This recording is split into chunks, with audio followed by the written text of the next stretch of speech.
today, and we're live, and we are coming to you on our channel, Dreamy Dreamland with Sensei Al Bob. I am your Griot Sensei Al Bob, and this is a shamanic show, and I reach out with love, empathy, kindness to everyone.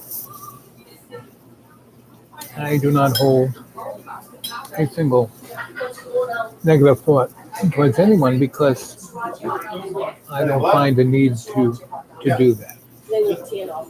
Because we all can manifest good thoughts, which bring good words, that bring good actions, good deeds, good outcomes, right?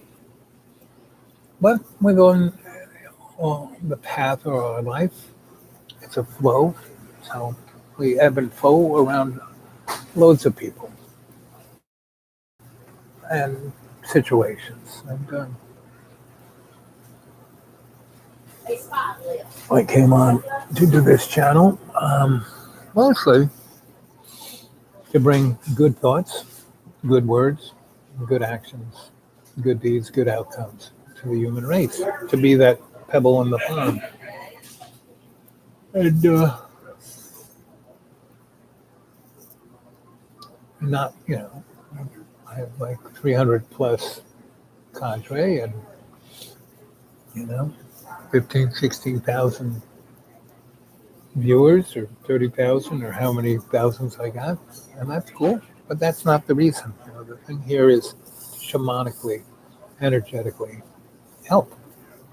Now, I don't pretend to be a holy man or a guru or know anything. Right from the get-go, I say, don't believe anything I say.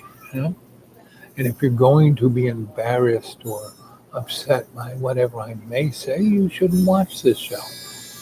But if you're in it to win it, if you want to be part of the cadre, to be that vibration that helps all our relations, then welcome home. Now we have a few sad sacks, a few what are, I guess, people call us trolls, and I've been asked to, get a moderator and wrench them. But, I believe that everyone should be able to be here because no matter how negative they are, they offer a very positive thing to our community. And that gives an opportunity for us to interact with these people, and we can learn how to positively navigate around them, to get better and better. So the two of you who are there, what insights do you have on negative folks?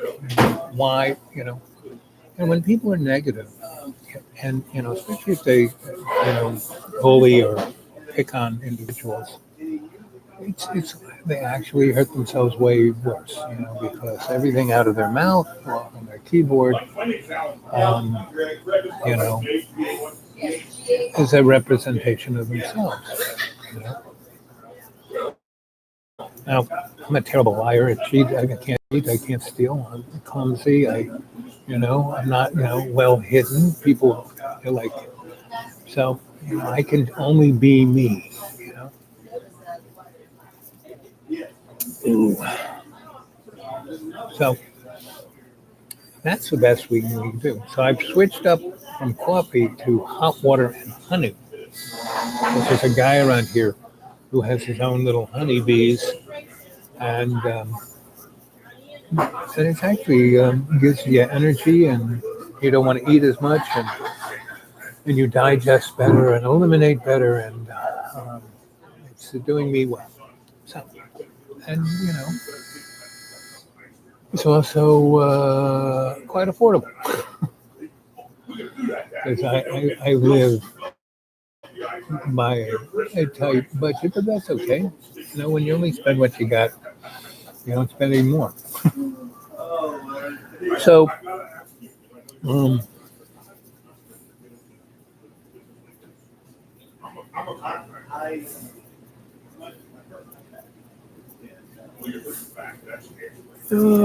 let's see. So why are people so hard on themselves? Why do they attack others when all they do is attack themselves? You know? And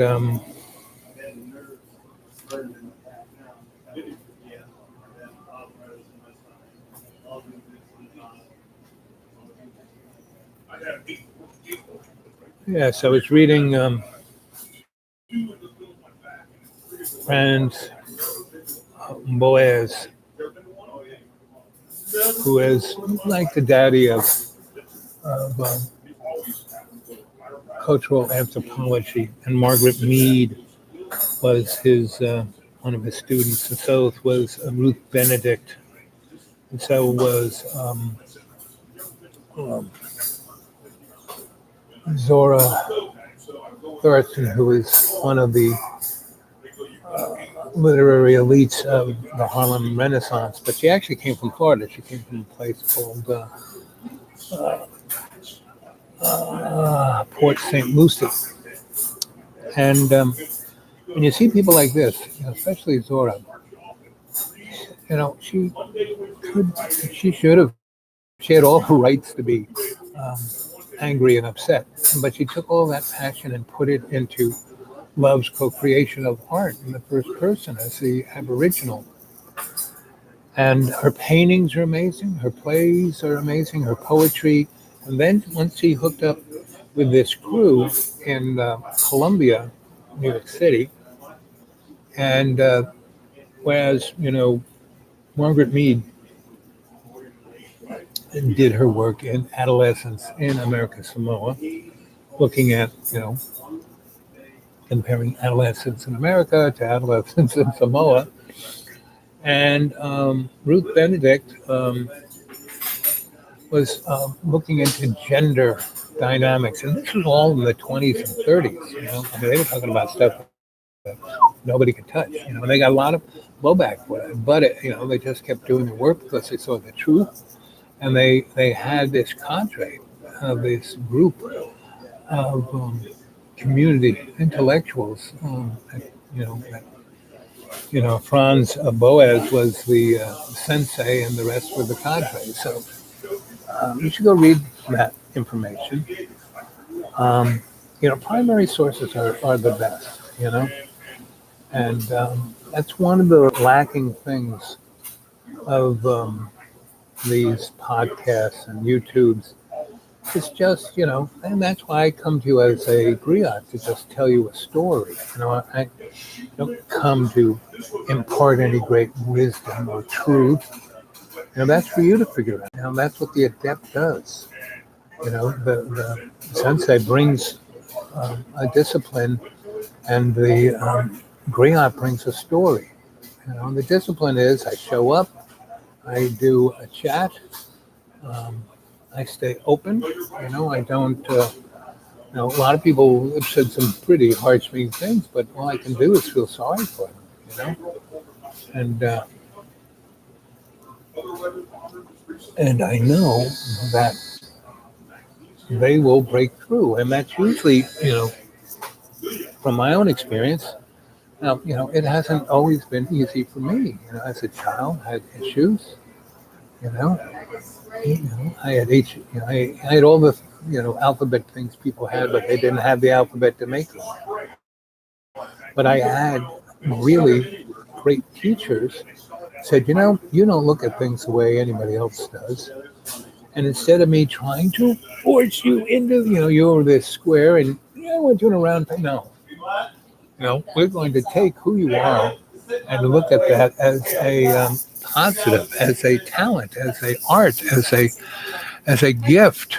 And so I was really blessed to have a number of teachers, and they all had these passions.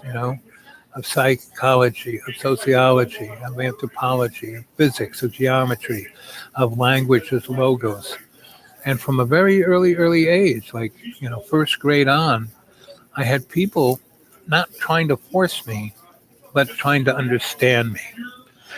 And through a good 15 years of having those kind of mentors, instead of me being angry or upset or stuck in the laundry list of, he did this to me, blah, blah, blah. Uh,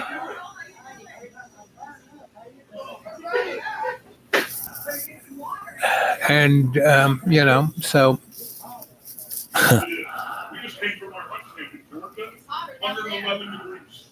111 degrees. So, so who are you? Never really talk about yourself, Yo-Yo, you're always so negative about everything. You started a channel. I mean, some people, I don't know, I haven't gone to take a look at it, but people tell me that you started a channel about me. Well, that means is you love me, and I love you. I do. I love you so much. I love you, yo. Oh, yes, I do. I love you, yo. And that is true. I hope one day you'll have a life. Oh, yo. I love you. Ugh. So, what insights do you have about trolling, yo? You know, why I don't rent you is because I really see you as a great opportunity, a great asset for the cadre to learn how to, um, get along with people, you know. And, in my life, I've met a lot of people. I have not lived a sheltered life. And, and, you know, I've learned that all I can do is go to people with love and be empathetic. Now it's hard for me to try and put myself in your shoes, Yo-Yo, because you seem to not even have legs. you know, there is no real something I can understand about you. So tell me something about yourself. You said that you were a photographer. So who are your favorite? Do you like Frank's? Um, about Cardi Bessant. You know, who's your favorite photographer? You know, what, are you you still working in chemicals? Are you a totally digital boy or girl? I have no idea what gender you are really.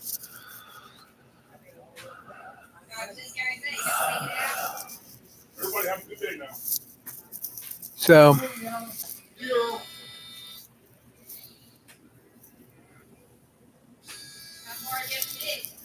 it's sad that you're so sad, Yo-Yo. You know that you blame everyone. You know that it's everyone else's. You want to get everyone else in trouble. You want to. You know. Come on, lighten up, enjoy. I mean, tell me one thing you've enjoyed today. I could tell you 100. You know, I love the fact that I woke up this morning. You know, um, I was watching the moon last night. I love that, and I fell asleep under the stars. And when I woke up, the moon was gone, and the stars were twice as bright.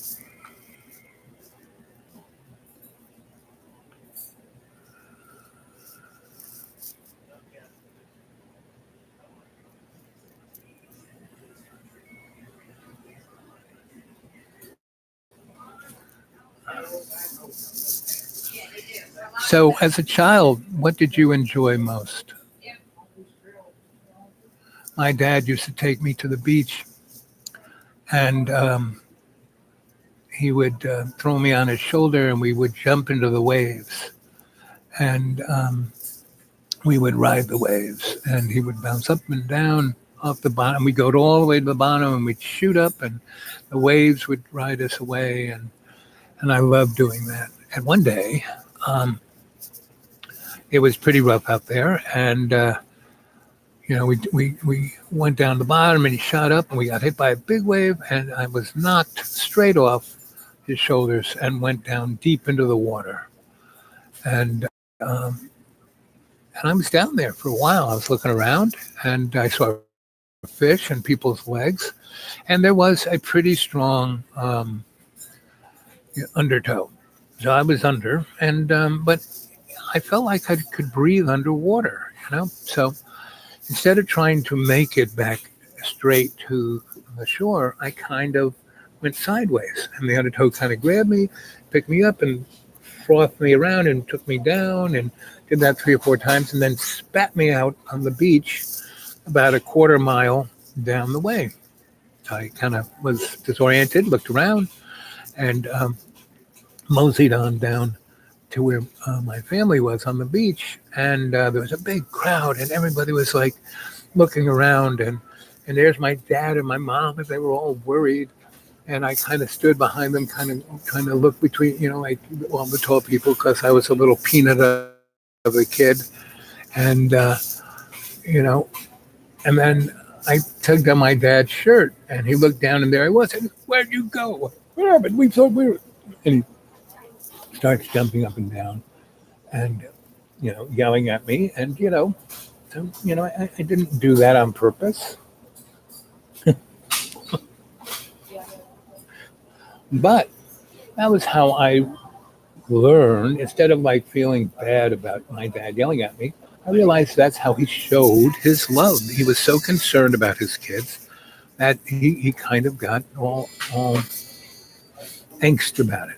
And so, and when he died, his friends, everybody came and put him in the ground and lunch.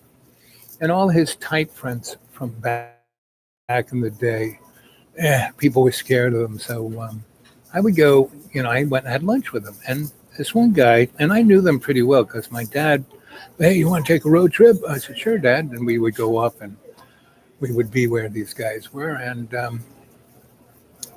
anyway, so this one guy said to me, Al, I know your father never said he loved you because he couldn't. But he did, because when he hung out with us, all he could talk about was the things you were doing and how that you didn't do anything like anybody else. And it didn't seem to bother you that you were just, going through your life the way, you were called to go through your life. And he respected that, even though he couldn't tell you that he did. And, and all he could tell you had 6 other brothers. He never talked about any of them. He always talked about you. You know what he just did? So, so how did your father talk to you, Yo-Yo? Did your father appreciate you? Did he, um, you know, tell his friends about all of your characters? Because you never talk about your own characters. Chip, who you are, what you do, how you do it. All you do is, are nasty to the channel. And again, that's like a lightning rod. It's like all going to you, buddy, and or girlfriend, or whatever you are. Even if you are a silicate, it's all good. You know. And I keep trying to invite you into the cadre, right, to be part of the discussion. But you don't seem to want to go there, And that's only emblematic of your character, meaning there isn't any, because you don't show anything of who you are, what you are. I had the, I'm just talking to myself. I'm talking to the box here.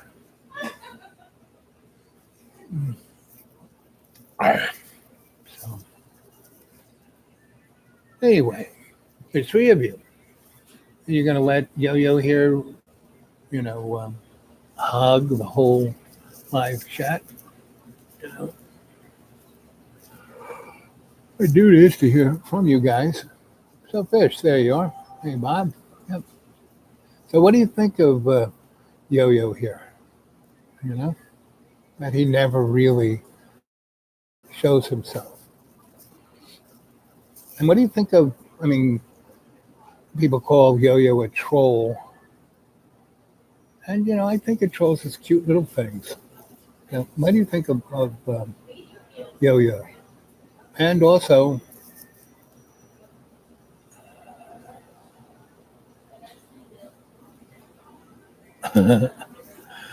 well, you should be happy you got teeth. Coward. He's more than a coward, though. He has some emblematic um, sore points. Wounds. Um, but again, everything has its opportunity, and we can use Yo-Yo as an emblematic um, characteristic of our society in general. And Yo-Yo doesn't represent any canary in the coal mine. What Yo-Yo represents is the Luciferian, but not even, that's giving Yo-Yo too much. Um, it's more like within the nervous system. We have what we think is our free will. We don't, because we're in this, bag of water, this, um, avatar, and it really has all of the nervous system. Our consciousness doesn't. It's off in some server somewhere, and so it's like a bad game of telephone. And so Yo-Yo really represents the worst case scenario of a bad game of telephone, because today I've been using the motif of, the thoughts you have bring the words out of your mouth.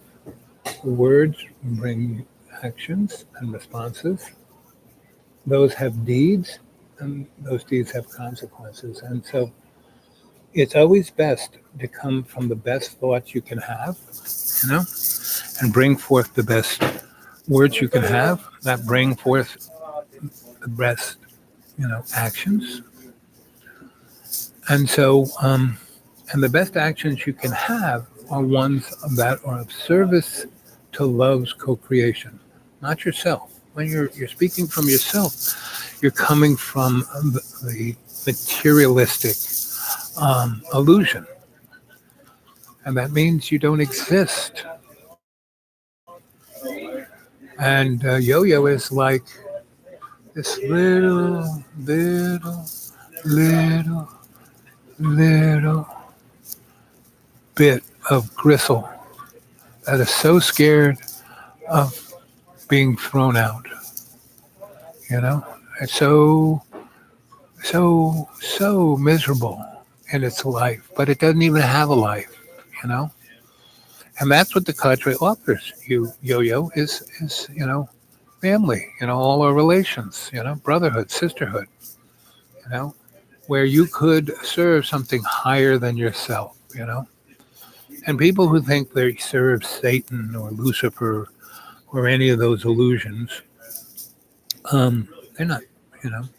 It's just serving ego. And you bring forth monsters from the id. So, did you ever see the movie Forbidden Planet? So, which character are you there, Yo-Yo?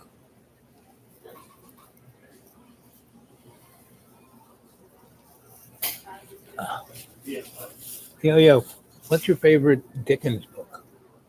Did you ever read Mary Shelley's Frankenstein? Mary Shelley's, not the comic book, not the movie. Um, Frankenstein, because in that she is truly amazing. And that's why that book that was written like in the 18th century was one of the first modern novels, along with Melville's Moby Dick and Dickens' Tale of Two Cities. These were all modern novels. They weren't like Greek tragedies or trilogies or any of those things.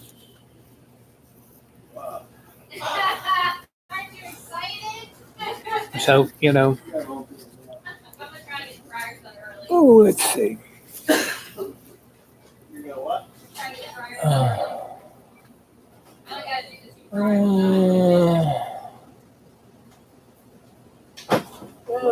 Get the rocks out of the way out the park.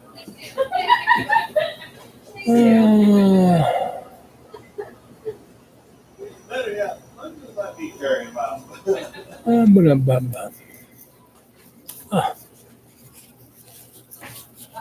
Actually, if you have diabetes, yo-yo, water, warm water with honey and black pepper. Since I've been doing that, it's helped my blood sugar a great deal. Yeah. So, and everything else, my muscle tone, my joints, my sight, who knew? Just a little bit of honey and black pepper. It's like liquid prana.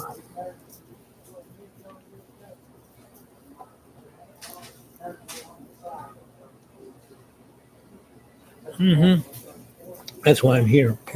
It's air conditioned, or kind of. It's got fans. It's out of the sun, and I hope this global warming keeps up. Because it'll be great to be out here in February and it's 70.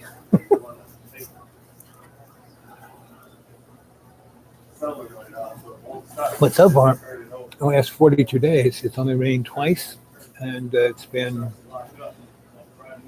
between the 80s and top 90s during the day, and between 62 and 70 at night.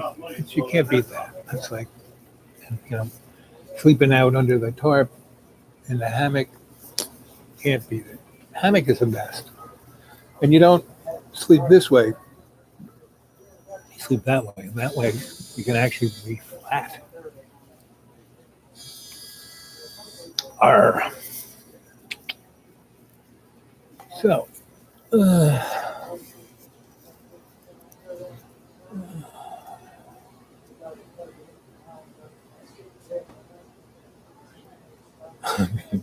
grass to die. Well, when you live in the forest, you don't have any real grass.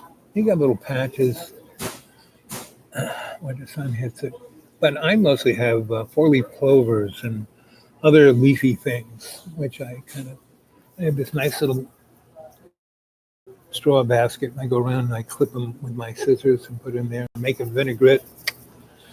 And that's my dinner. I throw them in a blender and drink my salad.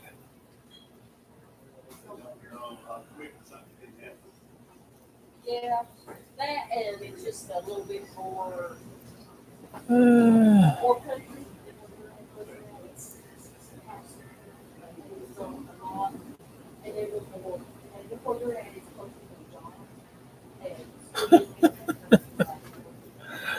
Oh.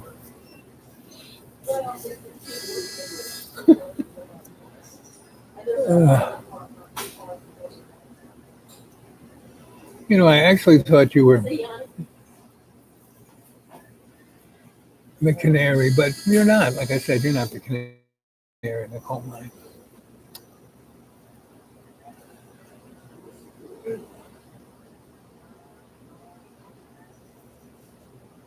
Yep, no one wants to mow.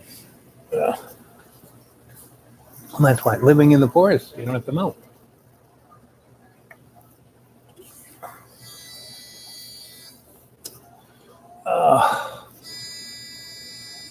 Oh well, it's almost 30 minutes. There's 5 of you there.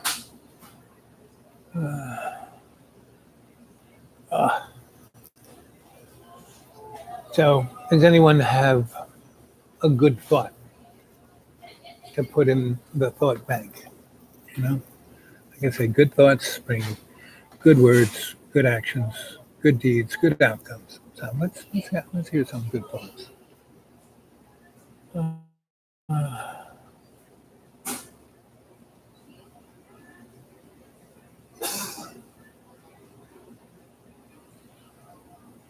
Yeah, yeah, that would be nice. I like it when it rains at night and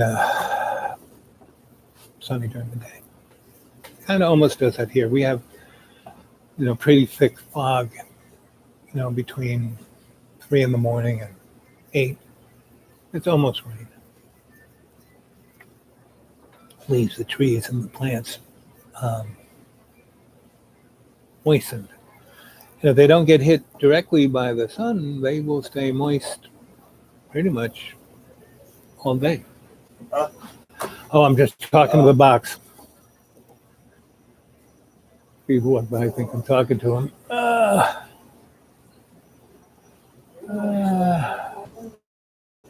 Play a little more. Yeah. But the leaves don't turn colors unless we get some rain, and we really haven't had any rain. So I think on around October, end of October, the leaves are just. I love it, when you're in a place that has 4 real seasons because it's right almost with it is with the stars. It's like a light switch. When that day comes, the beginning of the day, it's warm, and then there's a breeze, and then it gets cooler. And that's when the season has changed. You know, now you may, like last few years, we've had some really warm February days. So much so in the last 2 years that in February, a lot of the bushes started to flower. So and that's again, if you go back and look at the trends for the last, I don't know, billion years, what we're experiencing right now has happened 100 times. So, and if you go watch, um, Art Bell wrote 2 very interesting books with a friend of his. One called The Quickening, and the other, uh, uh,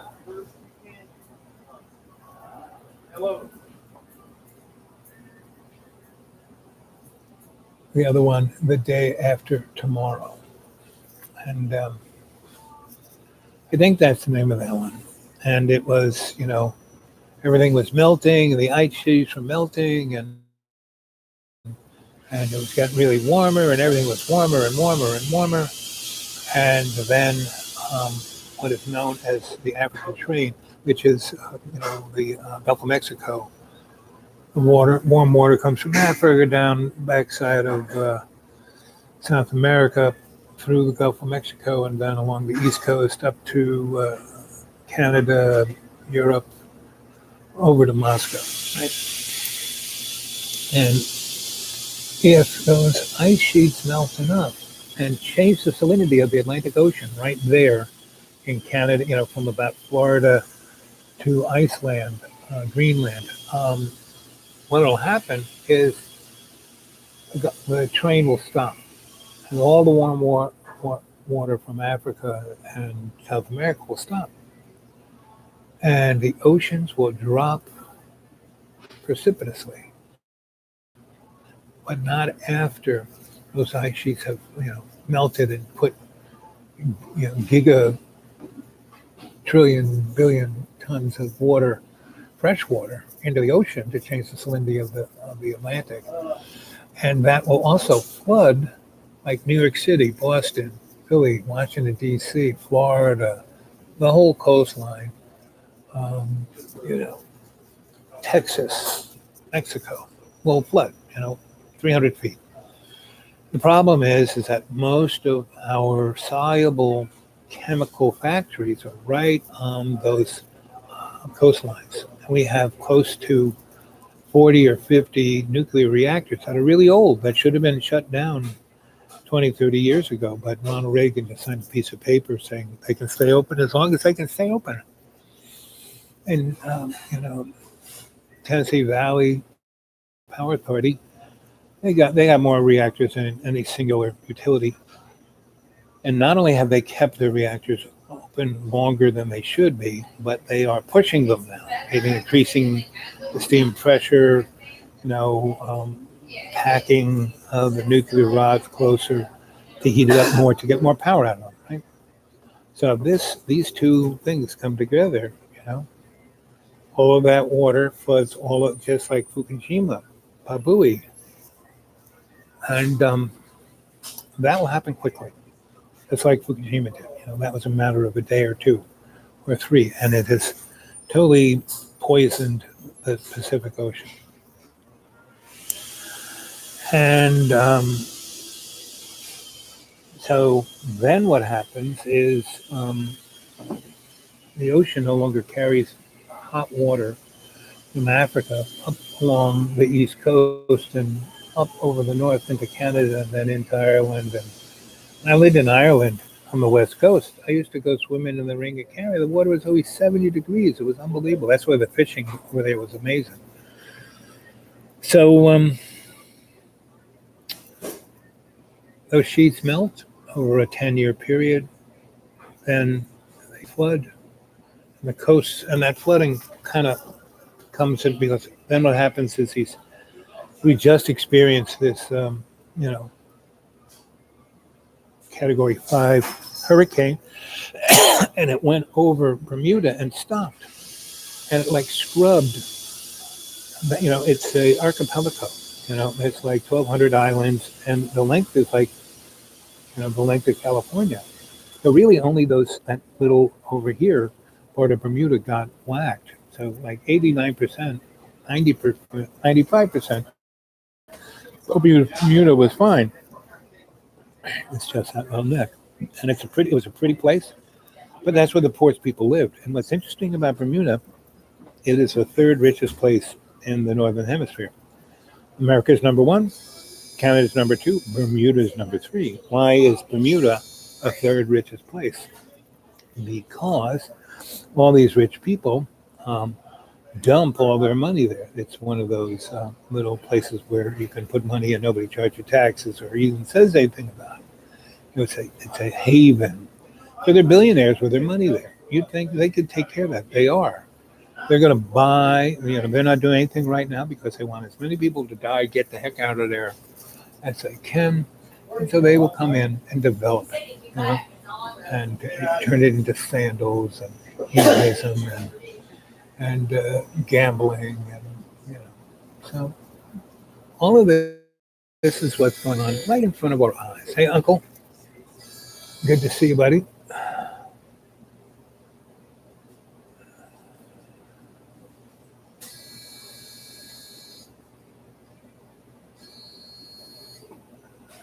Yeah, well, I was praying it, there was a really good book called Alternative 3, and it was written in the 60s, and it was about all of this, climate change, blah, blah, blah. If you read that book, the person who wrote that book says, and, this same story was going on in the 1890s. They saw this coming in the 1890s. And there was that's where the whole concept of fossil fuel came from, because France was the big science spot, and they all came there to have this big meeting, and just like the Paris, summit. Anyway, so everyone agreed to agree on this, and they were going to try and cut the world population because they were running up the glass ceiling, not being able to feed anyone. And Mr. Rockefeller sent his boys, his scientists there, because he wanted to see what they were going to do. And that's where they got the nomenclature of fossil fuel. And that's where they said, oh, good. So listen, we'll promise to stop using this stuff because it's made from dinosaurs, and there were only so many dinosaurs, so we're going to run out, right? So it's all good. So we're going to keep burning it until we run out. But we're not running out because it's the synovial fluid of the planet, not from dinosaurs. Sorry, guys. So this story of climate change has always been, as Donnie says, fake news. And fake news has been around. If you go back and you go back to the Greeks and the Mesopotamians, they were huckstering fake news. Thucydides, who's the daddy of written history. Somebody said Thucydides, he wrote the big story, the Peloponnesian Wars, and whereas Homer and the Iliad and all that stuff were just myths and stories, just as I tell stories. They were all griots. But Thucydides was scholastic. He wrote it down. So someone said, so you're the daddy of written history? What is it? And he says, whatever the Romans pay me to write. And that's where we are today. Shit's going on, but it's you have to figure it out. So yesterday I was talking about coming from your heart. If you listen, we have 2 ears for a reason, to listen, and that should go straight to our heart, not to our head. Our head's there to, measure twice, cut once. So anyway, what else can I say? We're pushing on 41 minutes here.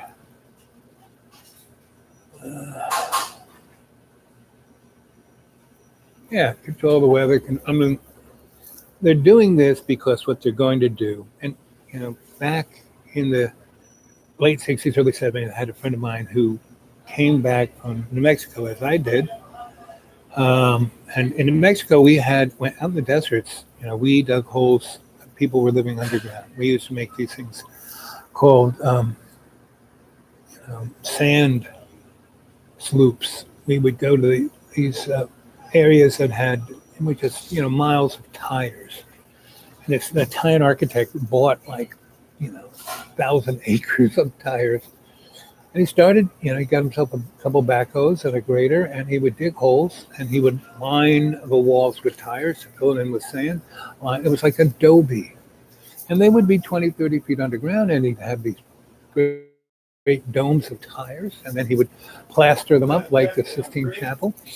And it would be 50, 60 in these underground tired houses. They were adobe houses, That's where he got the idea. And we had photovoltaics and wind, and there was plenty of water there. We just kind of used the difference between heats to get water to collect, and we would collect it. And we had underground greenhouses where we controlled the environment, and we could get, you go to the most fertile place out there in the Midwest that's growing vegetables and soybeans and corn and wheat, and in a half-acre greenhouse, we could have, and we would, in that half acre, we wouldn't just have one crop, we'd have lots of different crops that would help each other. And we'd have a honey hive down there. And no, we never had to use, weed anything or pesticide anything or fungus anything, but our yields were 100 times more. I mean, our little half acre was producing the same as if we had 100 acres or 50 acres, right? And that was in the 1960s and early 70s. So it's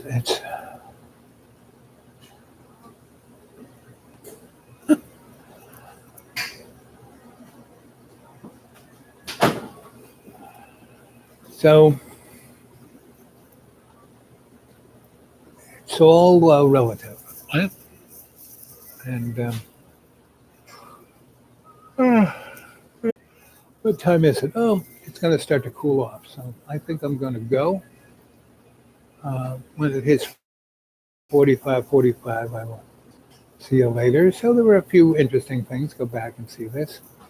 And I would love it if everyone in the cadre would start, you know, communicating to, what's that guy, his J Muzz, whatever that means. And just start telling you what how you feel and think about him or it or her or whatever. Um, because I'm just going to keep doing what I'm doing. and people will come and see. And why I don't take anything down off the live chat is that you put something there, it pretty much good thoughts, good words, good actions, good deeds, good outcomes. I love you all. Stay well. Okay, here we go. Coming up on it. You know. So our Father who art in heaven, hallowed be thy name. Thy kingdom come. Thy will be done on earth as in heaven. Give us this day our daily bread, and forgive us our trespasses as we forgive those who trespass against us. And lead us not into temptation, but deliver from evil, as it was in the beginning, is now, ever shall be, world without amen. And in every day and every way, take the peace of the earth and make it stronger. I love you guys.